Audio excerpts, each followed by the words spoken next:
மகனே, மகளே, சற்று நில். உன் வாழ்வின் ஓட்டத்தை ஒரு நிமிடம் நிறுத்திவிட்டு என் முகம் பார்.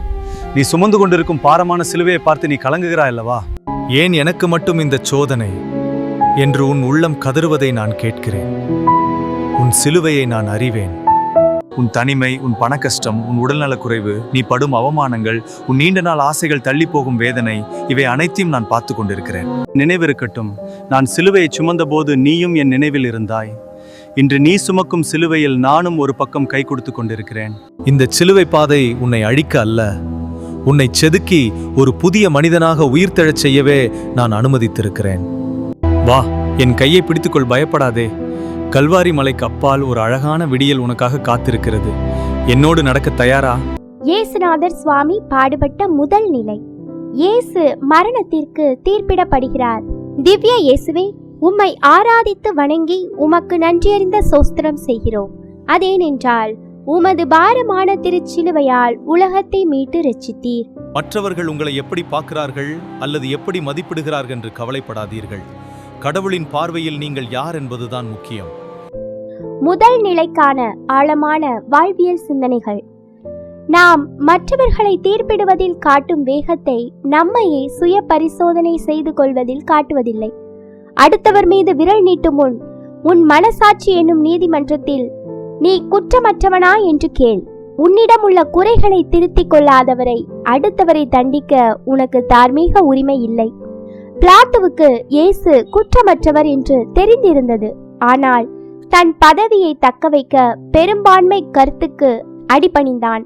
இன்றும் நாம் பல நேரங்களில் உண்மையை அறிந்திருந்தும் சமுதாயத்திற்கோ அல்லது ஆதாயத்திற்கோ பயந்து மௌனமாக இருக்கிறோம். உண்மைக்காக தனித்து நிற்பது பொய்க்காக கூட்டத்தோடு நிற்பதை விட மேலானது. இயேசுவிடம் பதில் சொல்ல திறமை இருந்தது. ஆனால் அவர் வீணான வாக்குவாதங்களில் ஈடுபடவில்லை. உன் வாழ்வில் நியாயமற்ற விமர்சனங்கள் வரும்போது எல்லாவற்றுக்கும் பதில் சொல்லிக் கொண்டிருக்காதே. சில நேரங்களில் உனது மௌனம் உன்னை எதிர்ப்பவர்களின் கூச்சலை விட வலிமையாக ஒலிக்கும். இயேசு தனக்கு வரப்போகும் மரண தீர்ப்பை முன்கூட்டியே அறிந்திருந்தார். ஆனாலும் அதை தடுக்க முனையவில்லை. ஏனெனில் அது மானுட மீட்பின் ஒரு பகுதி. உன் வாழ்வில் வரும் கசப்பான அனுபவங்களையும் அநியாயமான இழப்புகளையும் ஒரு பெரிய நோக்கத்திற்காக இறைவன் அனுமதிக்கிறார் என்று நம்பு. பின்னடைவுகள் அழிவிற்கல்ல, அவை உன்னை செதுக்கவே வருகின்றன. ஜெபம்.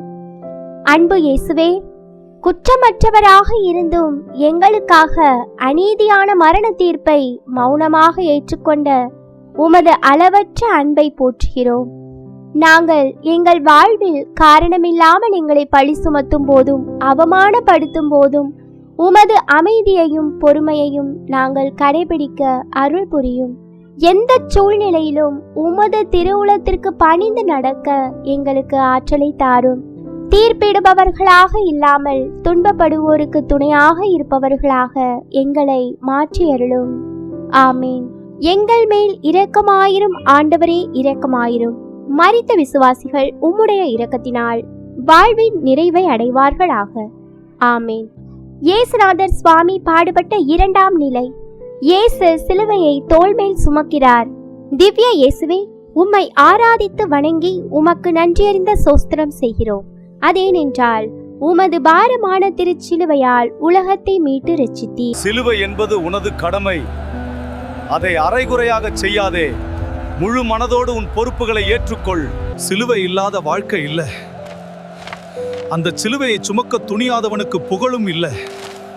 இரண்டாம் நிலைக்கான ஆழமான வாழ்வியல் சிந்தனைகள்.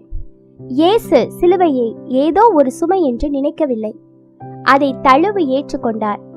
நம் வாழ்வில் வரும் கஷ்டங்களை நாம் ஏன் எனக்கு மட்டும் என்று புலம்பி சுமக்கிறோம். ஆனால் அந்த சவாலை ஒரு வாய்ப்பாக ஏற்று தழுவும் போது சுமை சுகமாக மாறும்.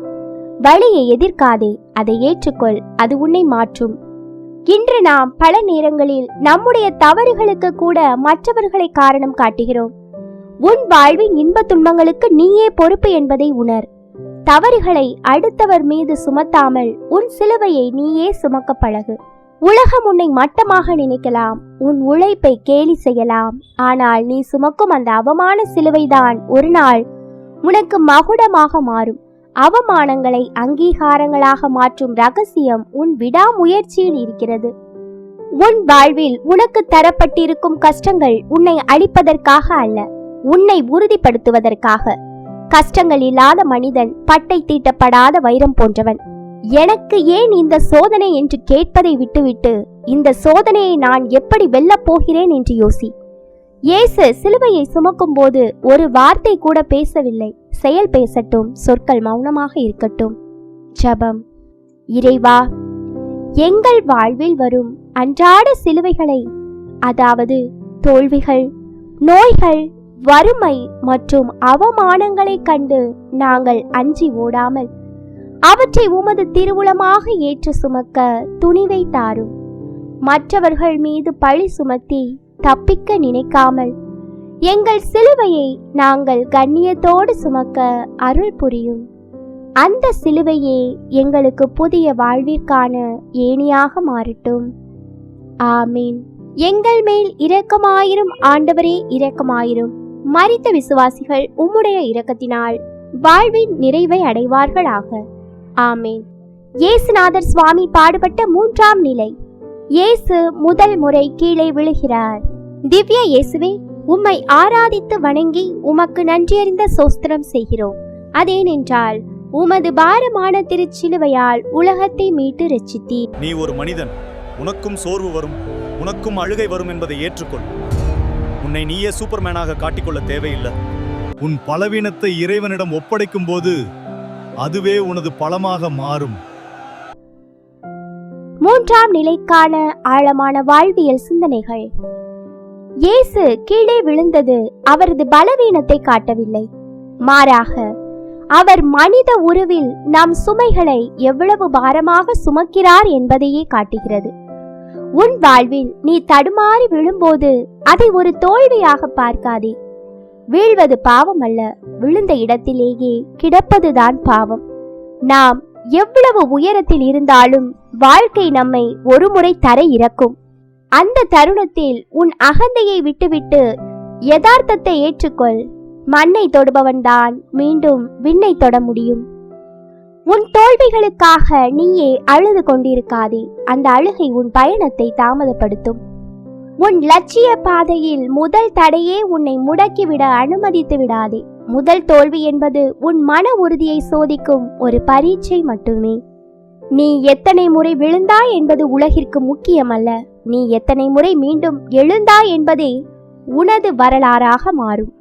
ஒரு முறை விழுந்தால் அது விபத்து, அங்கேயே கிடந்தால் அது உனது முடிவு, எழுந்து நடந்தால் அது உனது வெற்றி. ஜெபம். அன்பு இயேசுவே, நாங்கள் வாழ்வில் சந்திக்கும் முதல் தோல்வியிலேயே மனமுடைந்து போகிறோம். என்னால் முடியாது என்று முடங்கி விடுகிறோம். அந்த தருணங்களில் கீழே விழுந்தும் மீண்டும் எழுந்த உமது உருவம் எங்கள் நினைவுக்கு வரட்டும். தோல்விகள் எங்களை அழிப்பதற்கல்ல, அவை எங்களை செதுக்கவே வருகின்றன என்பதை உணரச் செய்யும். விழுந்த இடத்திலிருந்து துணிவோடு எழுந்து இலக்கை நோக்கி தொடர்ந்து நடக்க எங்களுக்கு திடமான மனத்தையும் உடல் வலிமையையும் தாரும். ஆமீன். எங்கள் மேல் இரக்கமாயிரும் ஆண்டவரே, இரக்கமாயிரும். மரித்த விசுவாசிகள் உம்முடைய இரக்கத்தினால் வாழ்வின் நிறைவை அடைவார்களாக. ஆமீன். இயேசுநாதர் சுவாமி பாடுபட்ட 4ஆம் நிலை. இயேசு தம் தாயை சந்திக்கிறார். திவ்ய இயேசுவே, உம்மை ஆராதித்து வணங்கி உமக்கு நன்றியறிந்த சோஸ்திரம் செய்கிறோம். அதேனென்றால் உமது பாரமான திருச்சிலுவையால் உலகத்தை மீட்டு ரட்சித்தீர். உலகம் உங்களை வெறுத்து மதிப்பிட்டாலும் உங்கள் தாய்தான் எப்போதும் உங்களுக்காக கதவை திறந்து வைத்திருப்பவர். அந்த தெய்வீக அன்பை ஒருபோதும் புறக்கணிக்காதீர்கள். 4ஆம் நிலைக்கான ஆழமான வாழ்வியல் சிந்தனைகள். இயேசுவும் மரியாளும் ஒருவரை ஒருவர் சந்தித்துக் கொண்ட போது அங்கே நீண்ட உரையாடல்கள் இல்லை. சில நேரங்களில் நான் உன்னோடு இருக்கிறேன் என்று சொல்வதற்கு வார்த்தைகள் தேவையில்லை. ஒரு பார்வை அல்லது ஒரு சிறு தொடுதல் போதும். உன் அன்புக்குரியவர்கள் துன்பத்தில் இருக்கும்போது நீ அவர்களுக்கு அறிவுரை சொல்ல வேண்டியதில்லை. அவர்கள் அருகில் மௌனமாக இருந்தாலே போதும். அன்பு என்பது இன்பத்தை பகிர்ந்து கொள்வது மட்டுமல்ல, வலியை பங்கு போடுவதும் தான். உன் குடும்பத்தினர் கஷ்டப்படும் போது அவர்களிடமிருந்து விலகி ஓடாதே. அவர்களோடு நின்று அந்த சிலுவையை பகிர்ந்து கொள். உன் வளர்ச்சிக்கு ஏணியாக இருக்கும் உன் பெற்றோரின் கண்ணீரையும் தியாகத்தையும் ஒருபோதும் மறந்துவிடாதே. சில நேரங்களில் சரியான பாதையில் செல்லும் போது உறவுகளின் பிரிவு அல்லது வருத்தம் வரலாம். உயர்ந்த நோக்கத்திற்காக செயல்படும் போது உணர்ச்சிகளுக்கு அடிமையாகாமல் கடமையை செய். நீ எவ்வளவு பெரிய பதவியில் இருந்தாலும், எவ்வளவு பிஸியாக இருந்தாலும் உன் குடும்பத்திற்காக நேரம் ஒதுக்கு. உன் சிறு புன்னகை உன் பெற்றோரின் அல்லது துணையின் ஒரு நாள் கவலையை போக்கக்கூடும். ஒருவருக்கு நல்ல காலம் இருக்கும்போது ஆயிரக்கணக்கானவர்கள் வருவார்கள். ஆனால் ஒருவன் வீழ்ந்து கிடக்கும் போது யார் அருகில் நிற்கிறார்களோ அவர்களே உண்மையான உறவுகள். நீ அத்தகைய ஒரு உறவாக இருக்க முயற்சி செய். ஜெபம். அன்பு இயேசுவே, எங்கள் குடும்பங்களில் அன்பு மலர செய்யும். ஒருவரை ஒருவர் புரிந்து கொள்ளும் மனப்பக்குவத்தை தாரும். குறிப்பாக துயரத்தின் பிடியில் இருக்கும்போது எங்களை தேற்றவும், நாங்கள் மற்றவர்களுக்கு ஆறுதலாக இருக்கவும் அருள் புரியும். எங்களை பெற்று வளர்த்து எங்களுக்காக தங்களது வாழ்வையை தியாகம் செய்த எங்கள் பெற்றோரை ஆசீர்வதியும். அவர்களது முதுமையில் அவர்களுக்கு கண்ணும் கருத்துமாக இருந்து பணிவிடை செய்யும் நல்ல உள்ளத்தை எங்களுக்கு தாரும். ஆமேன். எங்கள் மேல் இரக்கமாயிரும் ஆண்டவரே, இரக்கமாயிரும். மரித்த விசுவாசிகள் உம்முடைய இரக்கத்தினால் வாழ்வின் நிறைவை அடைவார்களாக. ஆமேன். இயேசுநாதர் சுவாமி பாடுபட்ட 5ஆம் நிலை.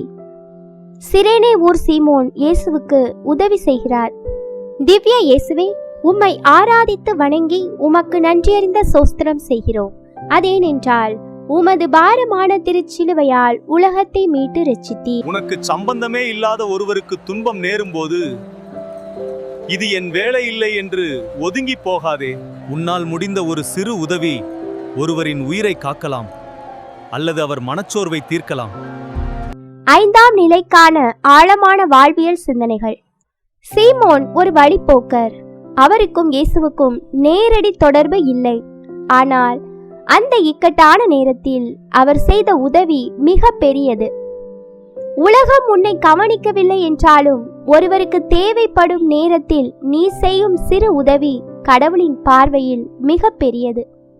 விளம்பரத்திற்காக செய்யும் உதவியை விட அமைதியாக செய்யும் உதவிக்குத்தான் மதிப்பு அதிகம். பிடிக்காமல் செய்த அந்த உதவிதான் சீமோனை வரலாற்றில் அழியாத இடத்தை பிடிக்க வைத்தது. உன்மீது திணிக்கப்படும் சுமையை சாபமாக கருதாதே. அது ஒரு ஆசீர்வாதத்தின் தொடக்கமாக இருக்கலாம். இயேசு கடவுளின் மகன் என்றாலும் மனிதனாக அவர் சோர்ந்து போயிருந்தார். ஒரு மனிதனின் உதவி அவருக்கும் தேவைப்பட்டது. இதிலிருந்து நாம் கற்றுக்கொள்வது, யாரும் தனிமரம் அல்ல. எவ்வளவு பெரிய திறமைசாலியாக இருந்தாலும் மற்றவர்களின் உதவி நமக்கு தேவைப்படும். பிறரிடம் உதவி கேட்க தயங்காதே. அதே சமயம் பிறர் சுமையை தாங்கவும் தயங்காதே. உதவி என்பது நீ கொடுக்கும் பொருளில் இல்லை, அந்த நேரத்தில் நீ காட்டும் அன்பிலும் ஈடுபாட்டிலும் தான் இருக்கிறது. ஜெபம். அன்பு இயேசுவே, நாங்கள் சுயநலவாதிகளாக வாழாமல் பிறர் படும் துன்பத்தை கண்டு இரங்கும் இதயத்தை தாரும். குறிப்பாக எங்களுக்கு விருப்பமில்லாத வேலைகளை செய்ய நேரிடும் போது சலிப்படையாமல் அதை உமது பணியாக கருதி செய்ய அருள் புரியும். அடுத்தவர் சுமக்கும் சிலுவையின் கனத்தை குறைக்க ஒரு சீமோனாக மாற எங்களுக்கு கற்றுத்தாரும். தேவையில் இருப்பவர்களுக்கு கரம் நீட்டும் நற்பண்பை எங்களிடம் வளர்த்தருளும். ஆமீன். எங்கள் மேல் இரக்கமாயிரும் ஆண்டவரே, இரக்கமாயிரும். மரித்த விசுவாசிகள் உம்முடைய இரக்கத்தினால் வாழ்வின் நிறைவை அடைவார்களாக. ஆமீன்.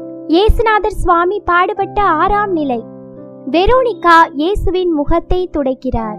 திவ்ய இயேசுவே, உம்மை ஆராதித்து வணங்கி உமக்கு நன்றியறிந்த சோஸ்திரம் செய்கிறோம். அதேனென்றால் உமது பாரமான திருச்சிலுவையால் உலகத்தை மீட்டு ரட்சித்தீர். ஒருவன் வேதனையில் இருக்கும்போது அவனது சாதி, மதம் அல்லது தகுதியை பார்க்காதே, அவனது வலியை மட்டும் பார். ஒருவரின் கண்ணீரை துடைக்கும் கைகள் செபிக்கும் உதடுகளை விட புனிதமானவை. ஆறாம் நிலைக்கான ஆழமான வாழ்வியல் சிந்தனைகள்.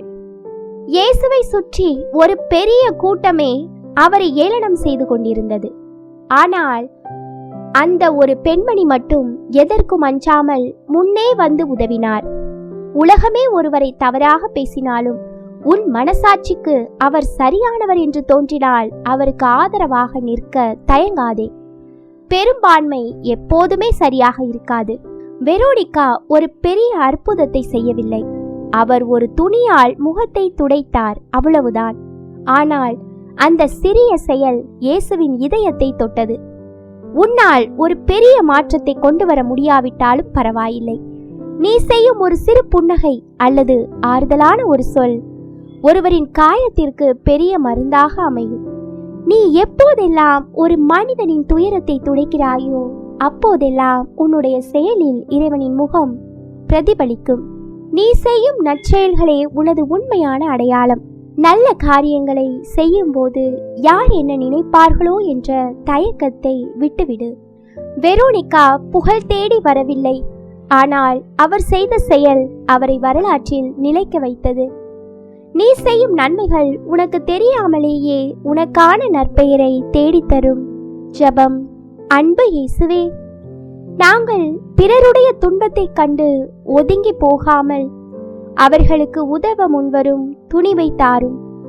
குறிப்பாக கைவிடப்பட்டவர்களிடமும் வறியவர்களிடமும் உமது முகத்தை காணும் அருளை எங்களுக்கு தாரும். எங்களது சிறு செயல்கள் வழியாக பிறரின் துயரத்தை துடைக்கவும் உலகிற்கு உமது அன்பை பிரதிபலிக்கவும் எங்களை ஒரு கருவியாக மாற்றியருளும். ஆமீன். எங்கள் மேல் இரக்கமாயிரும் ஆண்டவரே, இரக்கமாயிரும். மரித்த விசுவாசிகள் உம்முடைய இரக்கத்தினால் வாழ்வின் நிறைவை அடைவார்களாக. ஆமீன். இயேசுநாதர் சுவாமி பாடுபட்ட 7ஆம் நிலை. இயேசு 2ஆம் முறை கீழே விழுகிறார். திவ்ய இயேசுவே, உம்மை ஆராதித்து வணங்கி உமக்கு நன்றியறிந்த சோஸ்திரம் செய்கிறோம். அதேனென்றால் உமது பாரமான திருச்சிலுவையால் உலகத்தை மீட்டு ரட்சித்தி. விழுந்த இடத்திலிருந்து எழுந்து ஒரு அடி எடுத்து வைப்பது கூட ஒரு வெற்றிதான். பெரிய இலக்கை ஒரே நாளில் அடைய முடியாது. ஒவ்வொரு சிறிய முயற்சியும் உன்னை இலக்கை நோக்கி நகர்த்தும். 7ஆம் நிலைக்கான ஆழமான வாழ்வியல் சிந்தனைகள். முதல் முறை விழுந்த போது ஒருவேளை அது தற்செயலாக இருக்கலாம். ஆனால் 2ஆம் முறை விழுவது பலவீனம் உச்சகட்டத்தை அடைந்திருப்பதை காட்டுகிறது. நம் வாழ்விலும் சில நேரங்களில் ஒரே தவறை மீண்டும் செய்வோம் அல்லது ஒரே பிரச்சனையில் மீண்டும் சிக்கிக்கொள்வோம். மீண்டும் விழுவது அவமானம் அல்ல, ஆனால் இனி என்னால் முடியாது என்று அங்கேயே படுத்துக்கொள்வதுதான் வீழ்ச்சி. உன்மீது மற்றவர்கள் வைத்திருக்கும் தோல்வியாளன் என்ற முகத்திரையை உடைக்க உனக்கு ஒரே ஒரு வழிதான் இருக்கிறது: மீண்டும் எழுந்து நடப்பது. உன் விடாமுயற்சிதான் உனது மிக பெரிய பதில். வெற்றியை தீர்மானிப்பது உனது உடல் தகுதியோ அல்லது பண பலமோ அல்ல, உனது மன உறுதிதான். உன் மனம் முடிந்து விட்டது என்று சொல்லும் வரை எதுவும் முடிந்து விடவில்லை. தோல்விகள் உன்னை பலவீனப்படுத்த வரவில்லை, உன்னை இன்னும் ஆழமாக பட்டை தீட்டவே வருகின்றன.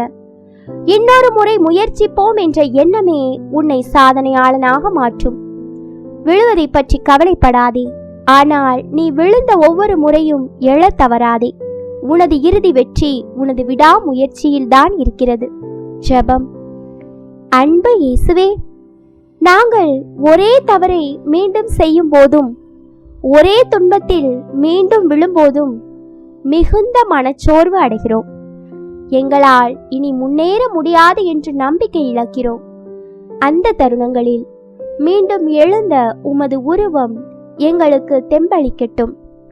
தோல்விகள் நிரந்தரமானவை அல்ல என்பதை உணரச் செய்யும். எத்தனை முறை விழுந்தாலும் உமது கரம் பிடித்து மீண்டும் எழுந்து எங்களது புனித பயணத்தை தொடர எங்களுக்கு புது தெம்பை தாரும். ஆமீன்.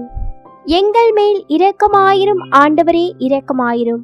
மரித்த விசுவாசிகள் உம்முடைய இரக்கத்தினால் வாழ்வின் நிறைவை அடைவார்களாக. ஆமீன். இயேசுநாதர் சுவாமி பாடுபட்ட 8ஆம் நிலை.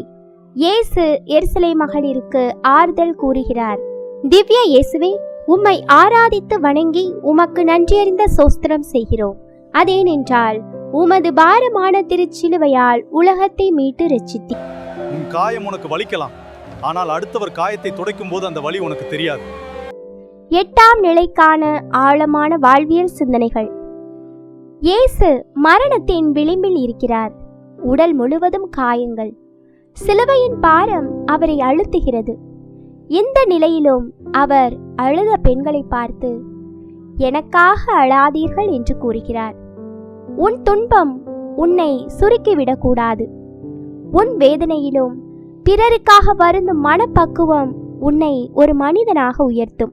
பெண்கள் இயேசுவின் நிலைக்காக அழுதார்கள். ஆனால் இயேசு உங்களுக்காகவும் உங்கள் பிள்ளைகளுக்காகவும் அழுங்கள் என்றார். இது ஒரு பெரிய வாழ்வியல் பாடம். வெறும் பரிதாபப்படுவது மட்டும் போதாது. அந்த நிலை ஏன் ஏற்பட்டது என்ற காரணத்தை ஆராய்ந்து நம்மை நாமே மாற்றிக்கொள்ள வேண்டும். அழுகையை விட அக மாற்றமே சிறந்தது.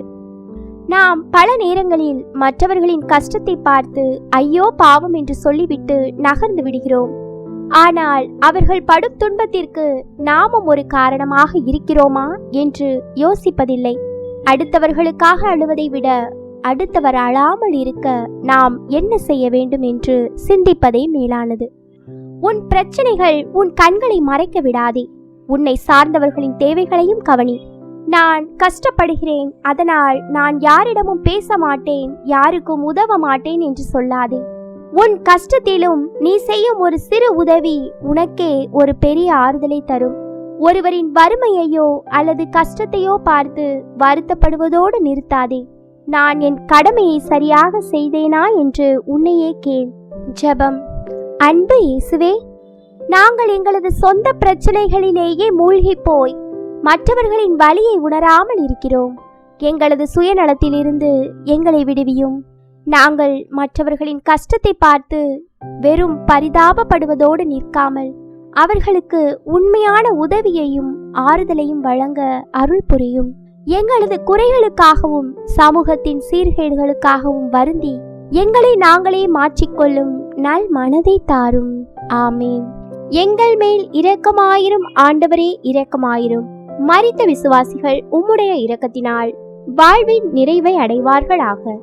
ஆமீன். இயேசுநாதர் சுவாமி பாடுபட்ட 9ஆம் நிலை. இயேசு 3ஆம் முறை கீழே விழுகிறார். திவ்ய இயேசுவே, உம்மை ஆராதித்து வணங்கி உமக்கு நன்றியறிந்த ஸ்தோத்திரம் செய்கிறோம். அதேனென்றால் உமது பாரமான திருச்சிலுவையால் உலகத்தை மீட்டு ரட்சித்தி. தோல்விகள் உன்னை சோர்வடைய செய்யும் போது உன் மனதிற்கு தைரியம் சொல், இதுவும் கடந்து போகும், என்னால் முடியும். 9ஆம் நிலைக்கான ஆழமான வாழ்வியல் சிந்தனைகள். 3ஆம் முறை வீழ்ச்சி என்பது ஒரு மனிதனின் உடல் மற்றும் மன வலிமையின் எல்லை. நம் வாழ்விலும் வெற்றிக்கு மிக அருகில் இருக்கும் போதுதான் சோதனைகள் மிக கொடூரமாக இருக்கும். இனி ஒரு அடியும் எடுத்து வைக்க முடியாது என்று தோன்றும் அந்த நிமிடம்தான் உன் வெற்றியின் தொடக்கம். 3ஆம் முறை விழுந்த போது அங்கிருந்தவர்கள் இனி அவ்வளவுதான், இங்கேயே இவர் உயிர் போய்விடும் என்று நினைத்திருப்பார்கள். ஆனால் இயேசுவின் லட்சியம் விழுவது அல்ல, சிலுவையில் அறையப்பட்டு மானுடத்தை மீட்பது. உன் பயணத்தில் நீ சந்திக்கும் பெரிய வீழ்ச்சி உனது முடிவல்ல, அது உன் இலக்கை அடைய நீ எடுக்கும் கடைசி மூச்சு. தன் சொந்த பலம் தீர்ந்து போன நிலையில் இயேசு தந்தை இறைவனின் பலத்தை நாடினார். நாம் பல நேரங்களில் நம் அறிவையும் பணத்தையும் மட்டுமே நம்பி தோற்று போகிறோம். உன் பலம் முடியும் இடத்தில் இறைவனின் பலம் தொடங்குகிறது. முழுமையான சரணாகதி உன்னை மீண்டும் எழுந்து நிற்க வைக்கும். ஒரு வேலையை தொடங்கிவிட்டு பாதியிலேயே விடாதே. எத்தனை முறை தோற்றாலும் பரவாயில்லை, இலக்கை அடையும் வரை முயற்சியை கைவிடாதே. கடைசி சொட்டு இரத்தம் இருக்கும் வரை போராடுபவனே உண்மையான வெற்றியாளன். 3 முறை விழுந்து விட்டேனே என்று உலகம் உன்னை பார்த்து சிரிக்கலாம். ஆனால் 3 முறை விழுந்தும் எழுந்த உனது வீரம் அந்த சிரிப்பை ஒரு நாள் கைத்தட்டலாக மாற்றும். வெற்றி என்பது விழாமல் இருப்பதல்ல, விழுந்த போதெல்லாம் மீண்டும் எழுவதே உண்மையான வெற்றி. ஜெபம். அன்பு இயேசுவே, நாங்கள் இலக்கை நெருங்கும் போது ஏற்படும் பெரிய தடைகளைக் கண்டு அஞ்சி பின்வாங்குகிறோம். எங்களது நம்பிக்கையை இழந்து தவிக்கிறோம். இந்த இக்கட்டான நேரங்களில் இன்னொரு முறை முயற்சி செய் என்று எங்களுக்கு ஊக்கம் அளிப்பவர் நீரே. எங்களது சொந்த பலத்தை விட உமது அருளை சார்ந்து வாழ கற்றுத்தாரும். எத்தகைய வீழ்ச்சியிலும் உமது கரம் பிடித்து எழுந்து எங்களது வாழ்வின் நோக்கத்தை நிறைவேற்ற எங்களுக்கு புது ஆற்றலை தாரும். ஆமீன். எங்கள் மேல் இரக்கமாயிரும் ஆண்டவரே, இரக்கமாயிரும். மரித்த விசுவாசிகள் உம்முடைய இரக்கத்தினால் வாழ்வின் நிறைவை அடைவார்களாக. ஆமீன். இயேசுநாதர் சுவாமி பாடுபட்ட 10ஆம் நிலை. இயேசுவின் ஆடைகள் களையப்படுகின்றன. திவ்ய இயேசுவே, உம்மை ஆராதித்து வணங்கி உமக்கு நன்றியறிந்த சோஸ்திரம் செய்கிறோம். அதேனென்றால் உமது பாரமான திருச்சிலுவையால் உலகத்தை மீட்டு ரட்சித்தி. யாராவது உன்னை பற்றி தவறாக பேசினாலோ அல்லது உன்னை தாழ்த்தி நடத்தினாலோ கவலைப்படாதே. உன் மதிப்பு உனது செயல்களில் இருக்கிறதே தவிர மற்றவர்கள் உன்னை பற்றி சொல்லும் சொற்களில் இல்லை. 10ஆம் நிலைக்கான ஆழமான வாழ்வியல் சிந்தனைகள். ஆடை என்பது ஒரு மனிதனின் கௌரவம் மற்றும் சமூக அந்தஸ்தின் அடையாளம். இயேசுவின் ஆடைகள் களையப்பட்ட போது அவரிடம் இருந்த கடைசி உலகப் பொருளும் பறிக்கப்பட்டது. இது நமக்கு சொல்லும் பாடம். உன் ஆடையோ பதவியோ பணமோ உனது உண்மையான அடையாளம் அல்ல. இவை அனைத்தும் பறிக்கப்பட்ட பின்பும் உன்னிடம் மிஞ்சி இருக்கும் உனது குணமும் அறமுமே உனது உண்மையான சொத்து. நிராயுதபாணியாக ஆடைகளின்றி நின்ற இயேசுவை உலகம் கேலி செய்தது. ஆனால் அவர் அவமானத்தால் குறுகி போகவில்லை. உன்னை அவமானப்படுத்த நினைப்பவர்கள் உனது உடலை அல்லது உடைமையை சிதைக்கலாம், ஆனால் உனது ஆன்மாவை அவர்களால் தொட முடியாது. நீ உனது நேர்மையில் உறுதியாக இருந்தால் எந்த அவமானமும் உன்னை தீண்டாது. உண்மையை எதிர்கொள்ள துணிந்தவனுக்கு போர்வைகள் தேவையில்லை.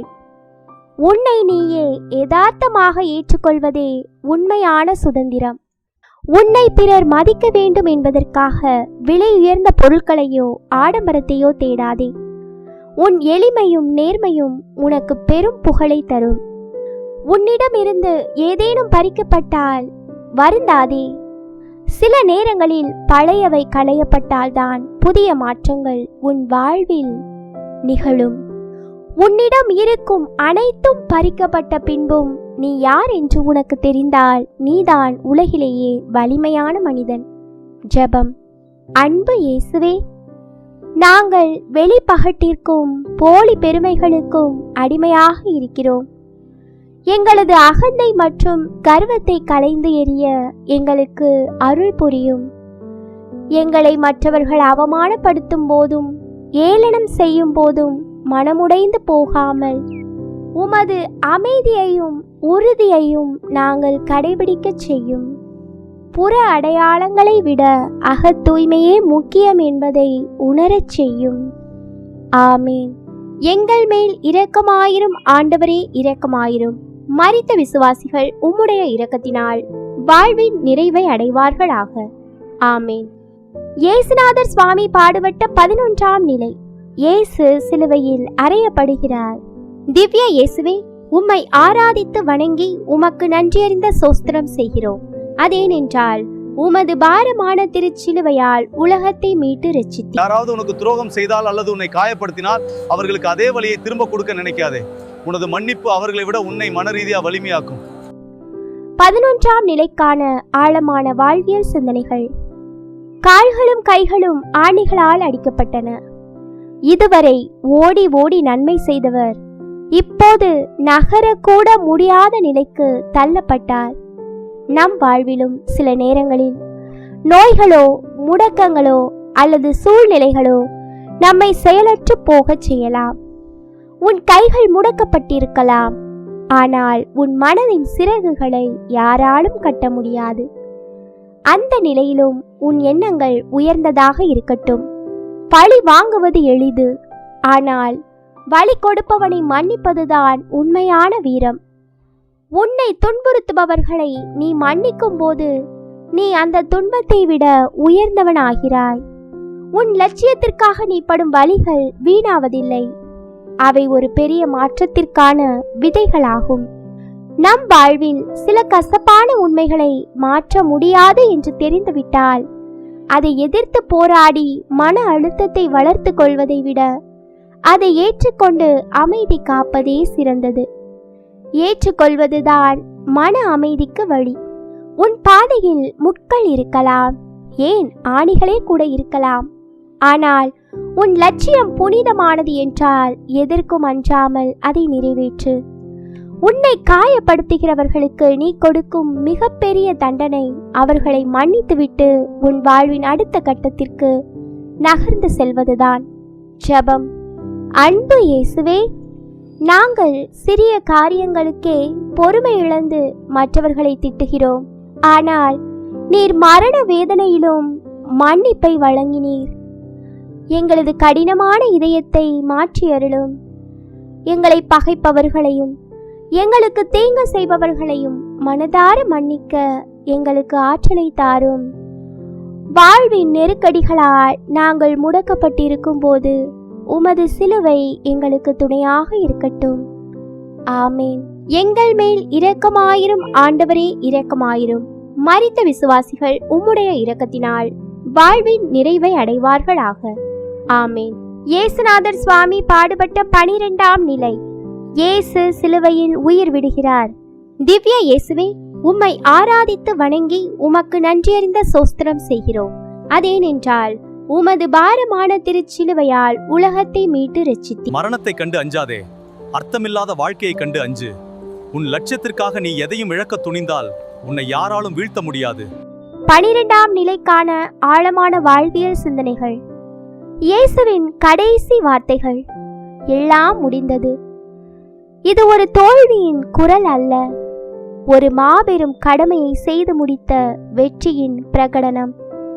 நம் வாழ்விலும் நாம் செய்யும் ஒவ்வொரு செயலும் ஒரு முழுமையை காண வேண்டும். பாதியில் விடப்படும் வேலைகள் வரலாற்றில் இடம்பெறாது. வழிகளை தாண்டி செய்து முடிக்கப்படும் செயல்களே அமரத்துவம் பெறும். நீ செய்ய வேண்டியதை செய்து முடித்த பின் முடிவுகளை கடவுளிடம் விட்டுவிடு. மரணம் என்பது அனைவருக்கும் பொதுவானது. ஆனால் நீ விட்டு செல்லும் நினைவுகள் இனிமையாக இருக்க வேண்டும். இன்று நீ செய்யும் ஒரு சிறு உதவி நீ மறைந்த பின்னும் உன்னை பற்றி பேசும். சிலுவையில் தொங்கிய போது கூட இயேசு பகைவர்களை மன்னித்தார். உன் கடைசி மூச்சு வரை உன் இதயத்தில் கசப்புணர்வு இல்லாமல் பார்த்துக்கொள். அன்பு மட்டுமே உன்னை விடுவிக்கும். விதையானது மண்ணில் விழுந்து மடிந்தால்தான் பலன் தரும். அதுபோல உனது அகந்தையும் சுயநலமும் மடியும் போதுதான் உனது வாழ்க்கை ஒரு காவியமாகும். ஜெபம். அன்பு இயேசுவே, நாங்கள் எங்களது அற்பமான தேவைகளுக்காகவும் சுயநலத்திற்காகவும் வாழ்ந்து கொண்டிருக்கிறோம். பிறருக்காக சிறு தியாகங்களை கூட செய்ய தயங்குகிறோம். எங்களது இந்த நிலையை மாற்றி மற்றவர்களின் நல்வாழ்விற்காக எங்களை அர்ப்பணிக்க அருள் புரியும்.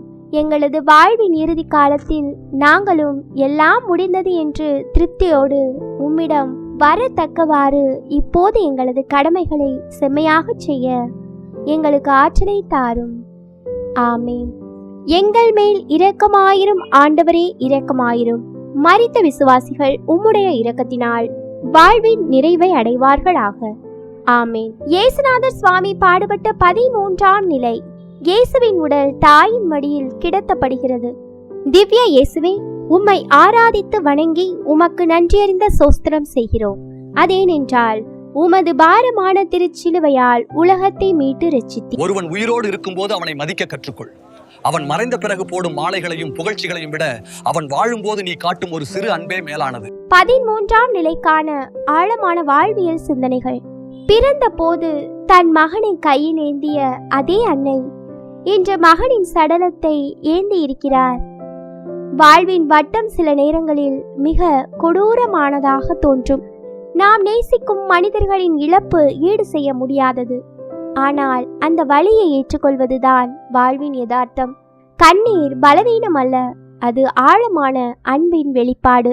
மரியாள் அங்கே கதறி அழவில்லை, சபித்து கொண்டிருக்கவில்லை. அமைதியாக தன் மகனின் காயங்களை தடவி பார்த்தார். அமைதியான துக்கம் ஆரவாரமான அழுகையை விட வலிமையானது. உன் வாழ்வில் வரும் பெரிய இழப்புகளின் போது உணர்ச்சி வசப்படாமல் அந்த துயரத்தை தாங்கும் மன உறுதியை வளர்த்துக்கொள்.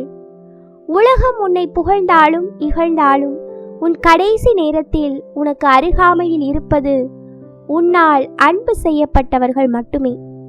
உறவுகளை சம்பாதிப்பதுதான் உண்மையான செல்வம். உன் வாழ்வில் வரும் சோதனைகள் உன்னை உடைக்க நினைக்கும் போது இறைவனின் கரம் உன்னை தாங்கும் என்று நம்பு. உன்னிடம் இருந்து ஏதோ ஒன்று அல்லது யாரோ ஒருவர் பிரிய நேரிடும் போது ஏன் எனக்கு மட்டும் என்று கேட்காதே. இந்த இழப்பிலிருந்து நான் என்ன கற்றுக்கொள்ளப் போகிறேன் என்று யோசி. காலம்தான் சிறந்த மருந்து. ஒருவரின் வீட்டில் மரணம் அல்லது இழப்பு ஏற்படும் போது அவர்களுக்கு உபதேசம் செய்வதை விட அவர்களோடு மௌனமாக அமர்ந்து அந்த வலியை பகிர்ந்து கொள்வதே சிறந்த உதவி. ஒரு கதவு மூடப்படும் போதுதான் நாம் அதன் மதிப்பை புரிகிறோம். ஆனால் அந்த மூடிய கதவின் பின்னே ஒரு புதிய தொடக்கம் காத்திருக்கிறது என்பதுதான் இறைவனின் ரகசியம். ஜெபம். அன்பு இயேசுவே, எங்கள் வாழ்வில் நாங்கள் சந்திக்கும் பெரிய இழப்புகளின் போது எங்களை தேற்றியருளும். கசப்பான பிரிவுகளை தாங்கும் மன வலிமையை எங்களுக்கு தாரும். குறிப்பாக தங்கள் அன்புக்குரியவர்களை இழந்து வாடும் குடும்பங்களுக்கு உமது ஆறுதலையும் அமைதியையும் வழங்கியருளும். அன்னையைப் போல மௌனமாக துயரங்களை தாங்கவும் பிறருக்கு ஆறுதலாக இருக்கவும் எங்களுக்கு கற்றுத்தாரும். ஆமீன். எங்கள் மேல் இரக்கமாயிரும் ஆண்டவரே, இரக்கமாயிரும். மரித்த விசுவாசிகள் உம்முடைய இரக்கத்தினால் வாழ்வின் நிறைவை அடைவார்களாக. ஆமீன். இயேசுநாதர் சுவாமி பாடுபட்ட 14ஆம் நிலை. இயேசு கல்லறையில் அடக்கம் செய்யப்படுகிறார். திவ்ய இயேசுவே, உம்மை ஆராதித்து வணங்கி உமக்கு நன்றியறிந்த சோஸ்திரம் செய்கிறோம். அதேனென்றால் உமது பாரமான திருச்சிலுவையால் உலகத்தை மீட்டு ரட்சித்தீர். உன் வாழ்க்கை ஒரு இருண்ட குகைக்குள் இருப்பது போல தோன்றினாலும் மறுமுனையில் ஒரு வெளிச்சம் இருக்கிறது என்று நம்பு. கல்லறைக்கு திறவுகோல் உயிர்ப்பு என்பதில் உறுதியாக இரு. 14ஆம் நிலைக்கான ஆழமான வாழ்வியல் சிந்தனைகள். கல்லறை என்பது இருளின் குறியீடு. ஆனால் அந்த இருளில்தான் உயிர்ப்பின் விதை உறங்கிக் கொண்டிருக்கிறது. நம் வாழ்விலும் சில நேரங்களில் எல்லாமே முடிந்துவிட்டது, இருள் சூழ்ந்துவிட்டது என்று தோன்றும். ஆனால் நினைவில் கொள், ஒரு விதை மண்ணுக்குள் புதைக்கப்படும் போதுதான் அது செடியாக முளைக்க தொடங்குகிறது. உன் வீழ்ச்சி ஒரு புதைப்பு அல்ல, அது ஒரு விதைப்பு. சில நேரங்களில் நாம் எவ்வளவு போராடினாலும் பலன் கிடைக்காது. அந்த தருணங்களில் பொறுமையாக காத்திருப்பதுதான் சிறந்த மருந்து. வேகம் வெற்றியை தரும், ஆனால் விவேகமான காத்திருப்பு உன்னை முதிர்ச்சி அடைய செய்யும். காலம் கனியும் வரை அமைதியாக இரு. வாழ்வின் போராட்டங்களுக்கு பிறகு கிடைக்கும் அந்த அமைதிதான் உன்னதமானது. எத்தகைய புயல் வீசினாலும் உன் மனதிற்குள் ஒரு அமைதியான கல்லறையை வைத்திரு. அங்குதான் நீ உன்னை மீண்டும் கண்டெடுப்பாய். சில விஷயங்கள் உன் வாழ்வில் இருந்து விலகி போவது நல்லதுதான். அவை போனால்தான் உனக்கு தகுதியான புதிய விஷயங்கள் உன்னை தேடி வரும். உனது உழைப்பிற்கு உடனடியாக பலன் கிடைக்கவில்லையா? கவலைப்படாதே. விதைக்கப்பட்ட விதை முளைக்க கொஞ்ச காலம் எடுக்கும். அந்த இடைப்பட்ட நேரத்தில் நம்பிக்கையோடு காத்திரு. கல்லறையை மூடிய கல் எவ்வளவு பெரியதாக இருந்தாலும் உயிர்ப்பின் ஆற்றலை அதனால் தடுத்து நிறுத்த முடியாது. உன் தடைகளை தகர்த்து நீயும் ஒரு நாள் உயிர்த்தெழுவாய். ஜெபம். அன்பு இயேசுவே, எங்கள் வாழ்வில் சோதனைகள் வரும்போது நாங்கள் நம்பிக்கை இழந்து எல்லாம் முடிந்துவிட்டது என்று புலம்புகிறோம். இருண்ட கல்லறையிலும் உயிர்ப்பு உண்டு என்பதை நாங்கள் உணரச் செய்யும். தோல்விகள் எங்களை புதைக்க வந்தவை அல்ல, எங்களை ஒரு விருட்சமாக வளர்க்க வந்தவை என்பதை நாங்கள் நம்ப அருள் புரியும். கடினமான நேரங்களில் பொறுமையோடும் எதிர்பார்ப்போடும் காத்திருக்கும் மனப்பக்குவத்தை எங்களுக்கு தாரும். ஆமீன். எங்கள் மேல் இரக்கமாயிரும் ஆண்டவரே, இரக்கமாயிரும். மரித்த விசுவாசிகள் உம்முடைய இரக்கத்தினால் வாழ்வின் நிறைவை அடைவார்களாக. ஆமீன். அன்பு இயேசுவே, உமது பாடுகளையும் மரணத்தையும் தியானித்த இந்த தருணங்களுக்காக உமக்கு நன்றி கூறுகிறோம். கல்வாரி மலையில் நீர் சிந்திய ஒவ்வொரு துளி இரத்தமும், நீர் ஏற்ற ஒவ்வொரு அவமானமும் எங்களுக்காகவே என்பதை நாங்கள் உணர்கிறோம். ஆண்டவரே, கல்லறை ஒரு முடிவல்ல, அது உயிர்ப்பின் தொடக்கம் என்பதை நாங்கள் மறக்காமல் இருக்கச் செய்யும். எங்களது துன்பங்களுக்கு பின் ஒரு பெரிய விடியல் காத்திருக்கிறது என்ற நம்பிக்கையுடன் எங்கள் அன்றாட கடமைகளை மகிழ்ச்சியோடு செய்ய அருள் புரியும். உமது சிலுவை எங்களுக்கு பாதுகாப்பாகவும் உமது உயிர்ப்பு எங்களுக்கு வெற்றியாகவும் அமையட்டும். ஆமேன்.